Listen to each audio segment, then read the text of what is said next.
गांव की सादा जमीन के नीचे कितने ही राज दफन थे, मगर सबकी जबानें बंद थीं, जैसे उनकी जबानें भी साबरा की तरह काट दी गई हों।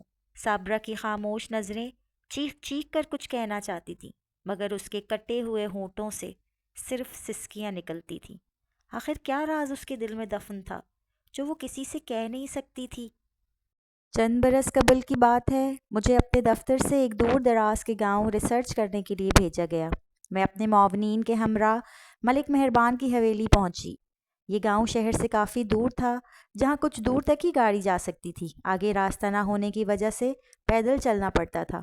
चंद ही दिनों में मुझे मालूम हो गया कि यहाँ के लोग इंतहाई मेहनती और सादा हैं, जबकि मलिक बहुत चालाक किस्म का जागीरदार था। एक बात जो सबसे ज़्यादा अजीब थी वो ये कि मुझे देखकर गांव के लोग इधर उधर हो जाते। मलिक साहब भी मुझे उन लोगों से मिलने नहीं दे रहे थे और मेरे साथ साए की तरह रहते थे।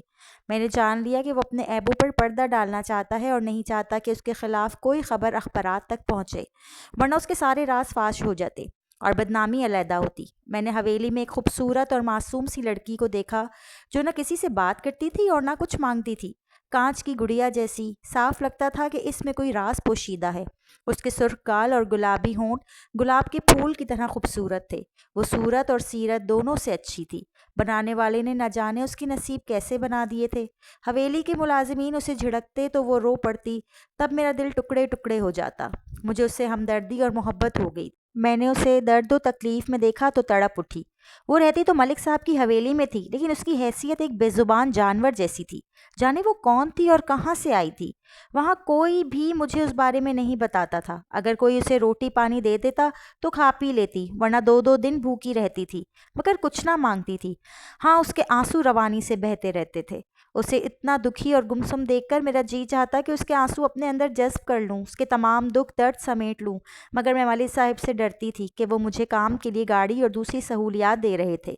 लेकिन मैं उस लड़की के बारे में जानने के लिए बेचैन थी। जी चाहता कि उससे पूछूं, चंदा तुझे क्या दुख है। गांव की औरतों ने भी उसके बारे में ज्यादा कुछ ना बताया, बस इतना कहा कि उसका नाम साबरा है।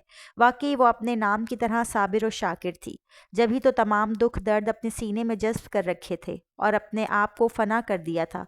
कई बार जब मैं अपने काम के लिए गांव की तरफ निकली तो उसे कच्ची सड़क के किनारे उंगलियों से मिट्टी कुरेदते हुए पाया। उसके पास से गुजरते वक्त बारहा उसे मुतवज्जा करने की कोशिश भी की, मगर वो खुद से बेगाना मिट्टी कुरेदने में मसरूफ रहती। तभी मैं एक नज़र उसे देखती और गुजर जाती। एक दिन जब मैं उसके पास से गुजरते हुए आगे बढ़ गई, तब अपने पीछे कदमों की चाप सुनाई दी। मुड़कर देखा तो वो नजरें झुकाए दुपट्टे के पल्लू को उंगली पर लपेटती मेरे पीछे चली आ रही थी। बाल बिखरे हुए और कपड़े इस तरह फटे हुए जैसे किसी भेड़िए ने उसे भंबोड़ दिया हो। उसकी दोनों कलाइयाँ जख्मी थीं। मैंने फौरन फर्स्ट एड का सामान निकाला और उसके जख्मों को साफ करके दवा लगाई। अब मैं उसकी कहानी बिन सुने जान गई थी। उसके जख्मी वजूद की तरह उसकी रूह भी जख्मी थी। आज मौका था, मैंने उससे कुछ न कुछ उगलवा सकती थी। मैं उसकी बर्बादी की दास्तान पूछती रही, उसे झंझोड़ती रही, मगर वो कुछ बोल ही नहीं रही थी। बोलो मेरी जान, चुप क्यों हो। मैं एक डॉक्टर हूँ और मेरा ताल्लुक एक एनजीओ से है जो औरतों की भलाई के लिए काम कर रही है।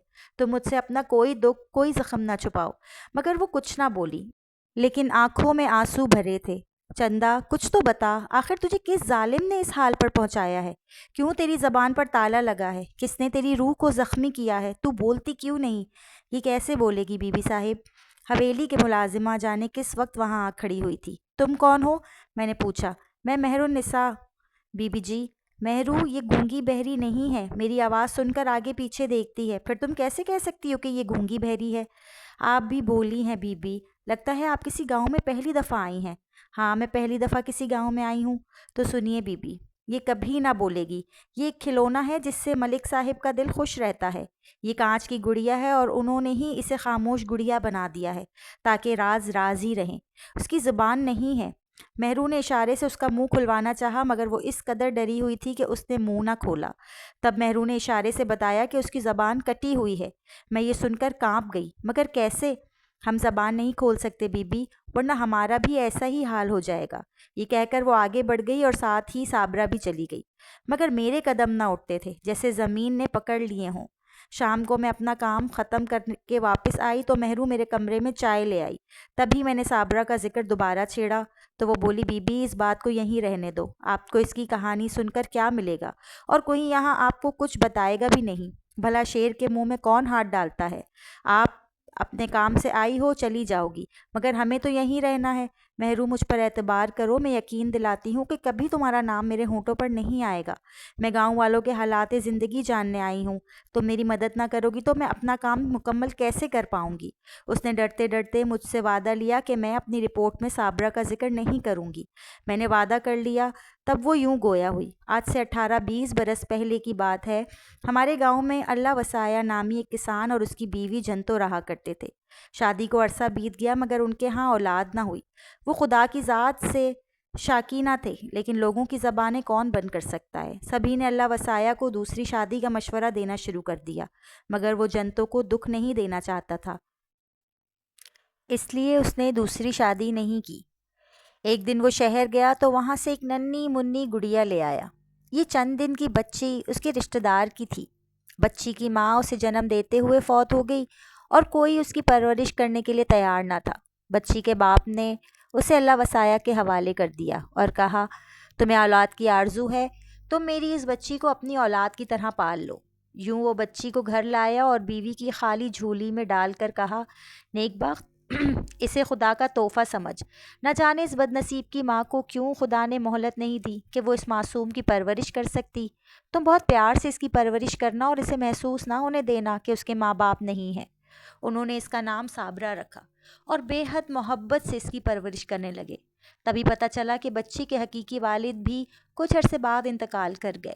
اللہ وسایا اور جنتوں کی زندگی پرسکون تھی۔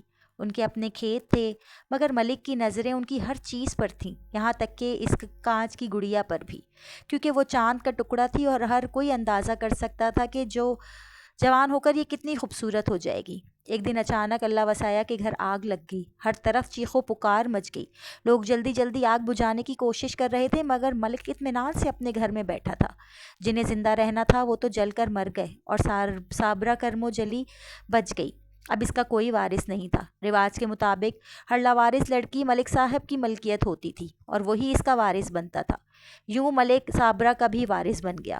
ان دنوں وہ صرف 6 برس کی تھی۔ وقت گزرنے میں دیر نہیں لگتی، پلک جھپکتے 10 برس بیت گئے اور یہ چاند کا ٹکڑا ملک کی حویلی میں پورا چاند بن گیا۔ ملک کے وٹے سٹے کی شادی تھی، وہ ایک بیوی پر دوسری نہیں لا سکتا تھا، ورنہ اس کی بہن کو بھی سوکن کا منہ دیکھنا پڑتا۔ اگر ایسا نہ ہوتا تو شاید خوبصورتی اور کم سنی کی وجہ سے وہ صابرہ سے شادی کر لیتا۔ ملکانی کے خوف سے کہ کہیں یہ معصوم اس کے سامنے زبان نہ کھول دے، ملک نے اس کی زبان کاٹ دی، پھر اس بے بس لڑکی کو میرے سپرد کر دیا۔ تب سے اب تک یہ میرے پاس رہتی ہے۔ جب ملک صاحب کا دل کرتا ہے اس معصوم کو لے جاتے ہیں، پھر یہ بے زبان زخمی چڑیا کی مانند کانپتی ہوئی میرے پاس آ جاتی ہے اور کبھی کبھی میرے کندھے پر سر رکھ کر روتی رہتی ہے۔ میں اس کے آنسو پوچھتی ہوں اور کچھ نہیں کر سکتی بی بی، کیونکہ شیر کی کچھار میں کون ہاتھ ڈال سکتا ہے؟ مجھے اپنی زندگی بھی تو پیاری ہے۔ میں یہ کہانی سن کر دم بخود رہ گئی۔ سوچا کہ اس کی خصوصی رپورٹ تیار کروں گی، لیکن مہرو ہاتھ جوڑنے لگی۔ بی بی، تم نے وعدہ کیا تھا کہ تم اس کا ذکر نہیں کرو گی، تم مجھے ضرور مروا دو گی۔ ملک صاحب کے ڈیرے پر سیاست دان اور بڑے بڑے افسر مہمان ہوتے ہیں، آپ ان کو نقصان پہنچانے کے خیال میں خود کو نقصان پہنچا بیٹھیں گی۔ میں اور صابرہ بھی جان سے جائیں گی۔ مہرو، اگر تم میرا ساتھ دو تو میں اس ملک صاحب کو بے نقاب کر دوں گی۔ نہیں بی بی، ملک پکڑا نہیں جا سکتا۔ جب تک یہ آسمان قائم ہے ایسے ملک یوں ہی ہم غریبوں کا لہو پیتے رہیں گے۔ اس پر ہاتھ ڈالنا آسان نہیں۔ کاش میں ایسے ظالموں کا خاتمہ کر سکوں۔ میں نے جوش سے سوچا تھا، امید رکھو ایک نہ ایک دن تم جیسے غریبوں کو بھی انصاف ملے گا، کیونکہ خدا کی لاٹھی بے آواز ہے، اس کے گھر دیر ہے اندھیر نہیں ہے۔ ابھی میں یہ رپورٹ تیار کر رہی تھی کہ میری نوکری جاتی رہی۔ مجھے اس بات کا بے حد صدمہ ہوا۔ اپنے کام سے محبت تھی اور جانے کس وجہ سے ہمارا آفیسر کو پروجیکٹ ختم کرنا پڑا۔ میری محنت رائے گاں گئی اور مجھے ملازمت سے بھی ہاتھ دھونے پڑ گئے۔ ان دنوں میں بہت دل برداشتہ تھی۔ والدین نے شادی کے بندھن میں باندھ دیا۔ میں ابھی شادی نہیں کرنا چاہتی تھی، لیکن صابرہ کی کہانی سننے کے بعد اب میری کہانی شروع ہوتی ہے۔